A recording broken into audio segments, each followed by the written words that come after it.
নমস্কাৰ বন্ধুসকল, শুভ সন্ধিয়া। আজি আপোনালোকলৈ সৰু এটা ব্লগ লৈ আহিছোঁ। এয়া দেখিছেনে কৃষ্ণচূড়া কেনেকৈ ফুলি উঠিছে।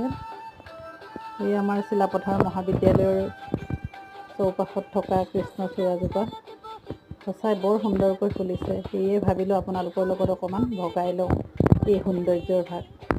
সঁচাকৈ কি মধুৰ, কি সুন্দৰ, ৰঙীন সুবাসে সকলোৰে মন আকৰ্ষণ কৰিবলৈ সক্ষম হৈছে।